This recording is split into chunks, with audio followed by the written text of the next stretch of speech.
Hi there, welcome to my views and news. Two news stories. Firstly, advice from Jawar Muhammad to Fano groups, Fano fighters, activists, etc., who support Fano. Important piece of advice. What is Jawar saying? What Jawar says, does it make sense? Is his advice sincere advice? Secondly, protest in Sudan by Tigrayans. It happened today. Hundreds of Tigrayans protested. What happened? Let's start with Jawar Muhammad, Oromo politician, deputy chairman of OFC, Oromo Federalist Congress, man with the most social media following in Ethiopia, Jawar Muhammad. He posted a social media message today, which is an advice to Fano groups. What did he say? And what he said, does it make sense? Jawar has been trying since his release to talk about national issues, to be seen as national leader, to be seen as an Ethiopian leader, though he posted about Oromia region specific issues too.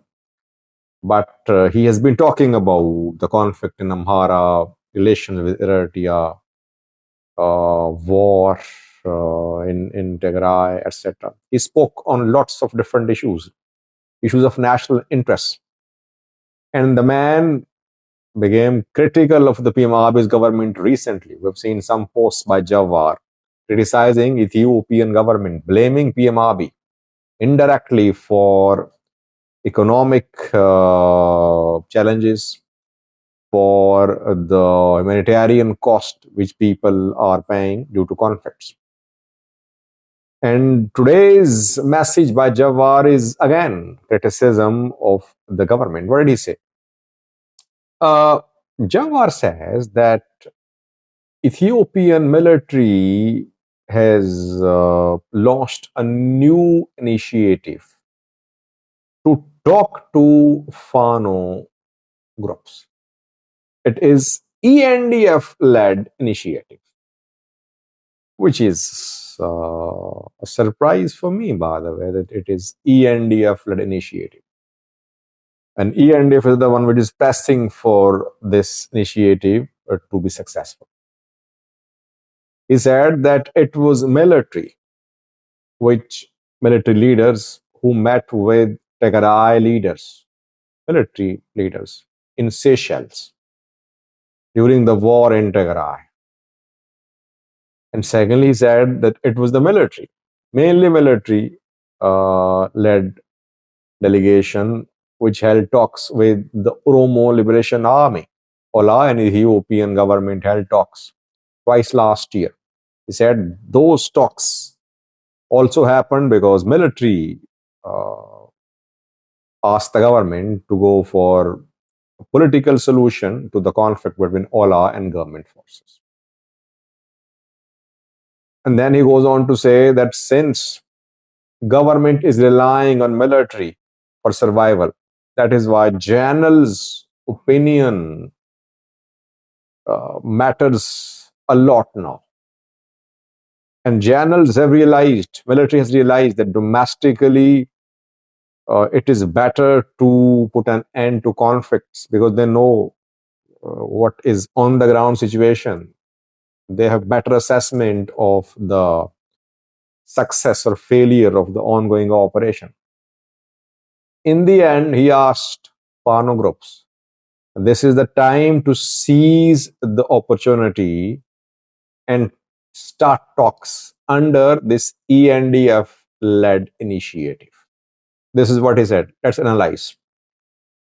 Well, can we say that it was ENDF which forced PM Abiy to talk to Tigray fighters? Fighting went on for a year.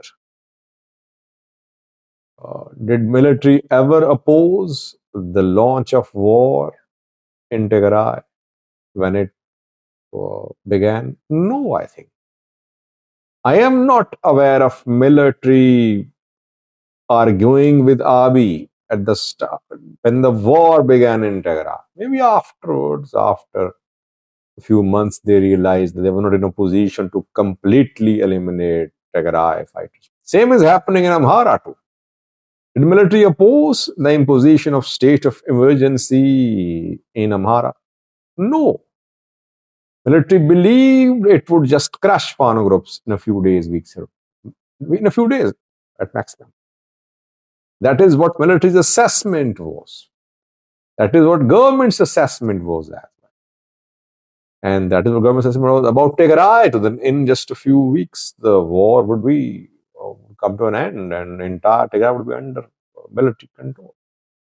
Military's assessments have never been correct. Military exaggerated its strengths in Ethiopian domestic conflicts. When military is unable to defeat armed groups, then it start talks. But talks are never led by military. If you look at what happened in Pretoria, military was a player. It was not the only player. Ridwan, Gideon, Timotheus, others, they're not from military. Even in Tanzania too, it wasn't mainly military. Yes, behind the scenes, military might have told Abiy to talk to Ola, but Abiy wanted the talks to happen. Abiy wanted the war in Tigray to come to a close because he knew that Tigray fighters had suffered losses and they were ready to make compromises. Here, I believe military so far has not forced the government to, in Amhara, it has not forced the government to start talks with the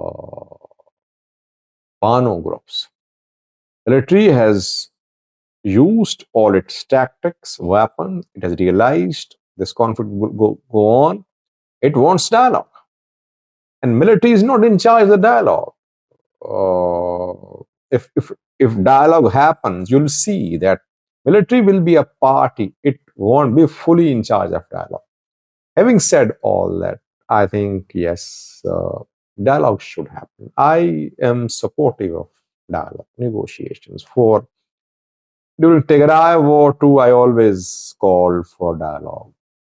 And when it comes to Oromia, conflict in Oromia, I always say talk should happen. Here too, I believe talk should happen. That is why peace conference was organized in Baghdad.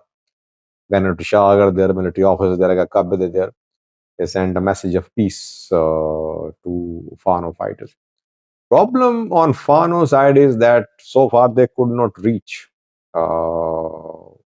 a common agenda, a common paper on which they can start talks with the government. Most of them are opposed to talks. But let's see how they respond to this advice from Jawar to talk to the government. Jawar wants to gain military's sympathy as well, keeping in view that he is outside Ethiopia and if he returns to Ethiopia, could be arrested, keeping in view his recent post critic of the government.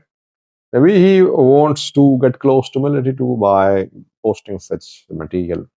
Otherwise, I think if he's following the developments, he knows that Fano groups are opposed to the idea of negotiation at this point of time. Skandar's voice support for dialogue, but then he had to retract. He had to withdraw. Secondly, viewers, protests by Tigrayans in Sudan. The protest was held today. Hundreds of Tigrayans attended the protest at Rakuba refugee camp. More than 60,000 Tigrayans, Ethiopians, crossed into Sudan during 2-year-long war in Tigray, which ended in November 2022. More than a year ago, war ended, but the refugees are still in Sudan. The federal government, Tigray government, they have not done enough for the return of these refugees. And some of them could be from the disputed territories which are Western zone, which are on Ethiopia Eritrea border. Refugees announced today through today's protest that they won't spend another winter in Sudan. They want to return to their homes in Ethiopia. We saw similar protests by Ethiopian IDPs too a few days ago, one in Adegarat, Aksom, Shere, Makale. Thousands of IDPs protested, and Getachew addressed their concern, saying that soon they'll start returning to their homes. It seems that these protests are a way of putting pressure upon the federal government. The government is behind these protests. The government wants federal government to take action to start the process of return of refugees and IDPs in coming days.